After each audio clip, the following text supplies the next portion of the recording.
For cheap D2R items, visit aoeah.com. You get 3% off with the code Arreat. Check the link in the description. Hello and welcome everybody. In this guide I'll show you another useful farming build which brings some variety. The Trophy Hunter Barb. His job is to stack a ton of magic find, hunt down certain elite monsters, and then loot their corpses again using the skill Find item. This playstyle offers a relaxed alternative to typical boss and key runs and can be just as rewarding. The goal of this Barb build is to find some top tier rare items. Since those can turn out to be the most valuable in the game, we want to maximize our chances. Of course, uniques and set items drop along the way too, so you'll also drop base items like Harlequin Crest, High Lords or Arachnid Mesh. On his very first day of action in the new season, my Barb brought me a High Lords and Draculs.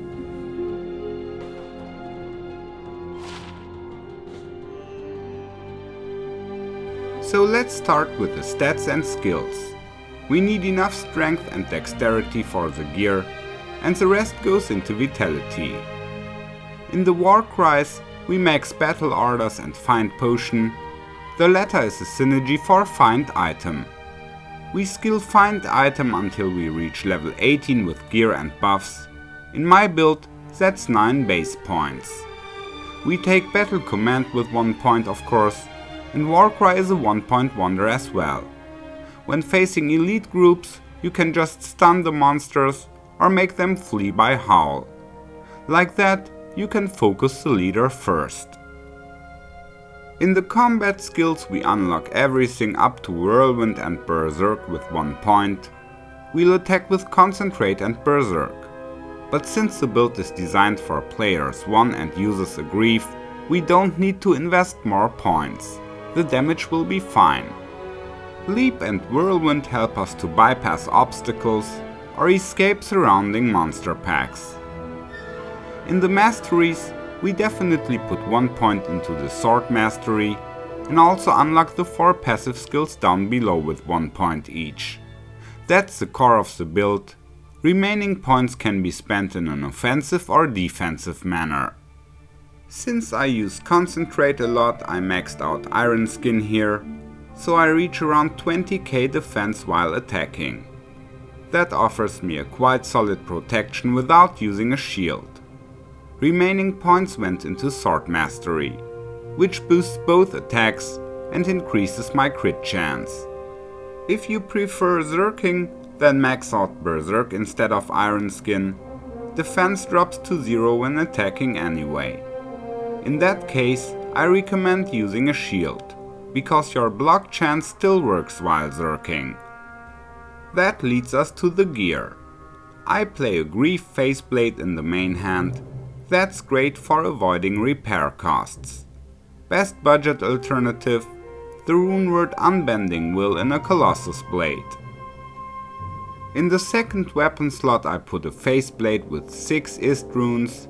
That adds a whooping 180% magic find.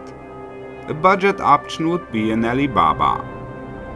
A shield can only have 4 runes in it, and Ist runes add 5% less MF here. A good alternative for early game is the runeword Rhyme. It also prevents freezing. I use an upgraded Ethereal Scholars for its high defense. If you play Berserk, a regular works fine too. On the head I play an Immortal King Helm with 2 topazes. Socketing Ist runes would only add 2 more % MF. Then I wear Chance Guards and Gold Wrap, and on the boots we want movement speed, magic find and resistances, or War Travelers. Besides more resistances and magic find, it's useful to have some life leech on one ring. Optionally also put a Raven Frost to prevent freezing. The amulet is High Lord's Wrath. In the weapon switch I got 2 BO weapons of course, but I also cube a teleport staff, so the Barb can also farm bosses like Mephisto and Andariel, or do key runs. His main job usually brings enough gold to pay the charges. I personally like having lots of inventory space for loot, so besides Torch, Annie and Geats, I don't play many charms. But you could fill the space with more magic find or resistances. My Barb already has more than 500 magic find, but with my current gear, it makes sense to add some fire resist charms when farming the High Council. So let's move on to the farm spots. The reason why we farm super unique monsters, their drop chances are independent of player count and they spawn in fixed locations, so they are easy to find. We also prefer monsters we can double loot, meaning their corpses can be looted again by using the skill find item. And ideally, their spawn points should be near waypoints. So in Act 1, Bone Ash in the Inner Cloister is a great target. He can drop useful rares and basic uniques like War Travelers, Herald of Zakarum, or even a Harlequin crest.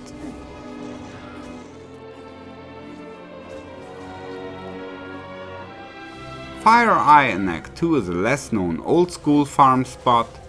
His monster level is in the sweet spot for rolling nice rare items. If you've seen my old loot videos, you know that each affix requires a certain minimum item level to have a chance to roll on the item. And this invisible item level equals the level of the monster who dropped it. A rare item can have up to 6 affixes, 3 prefixes and 3 suffixes.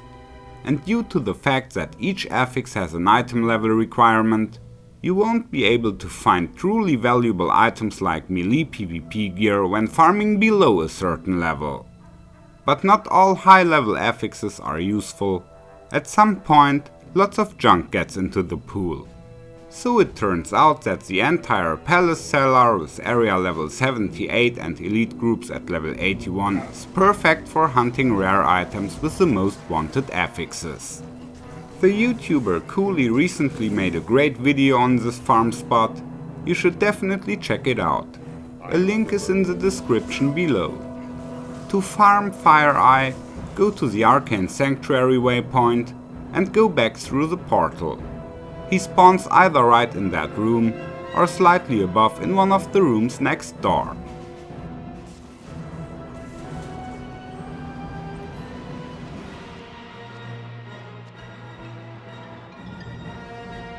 Act 3 has 2 valuable farm spots. Stormtree is always at the entrance of Lower Kurast, so just walk back from the waypoint and explore the map to the left and downwards. Once your Barb is strong enough, he should also be able to handle the High Council in Travinkal.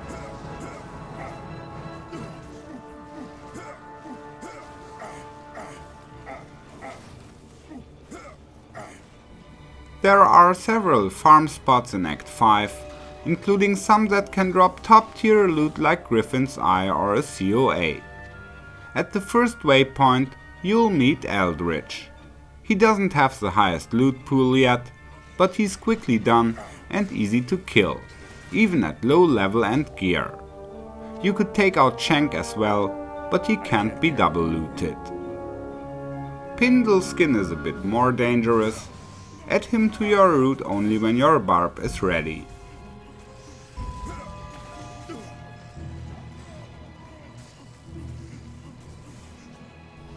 Thresh Socket is always at the end of the Arreat plateau, so from the waypoint just head upwards.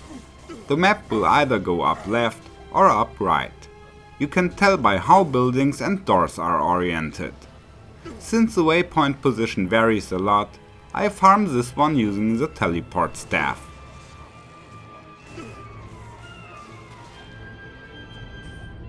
Finally, you can also take out Nilatak quick and easy. The temple only has 3 different layouts to learn, and in the final area, the red eyes help with navigation. You can easily scare off the monsters around Nilatak with Howl, so no annoying corpse explosions. If you don't know the maps to Nilatak, check out my old Pathfinding video in the description.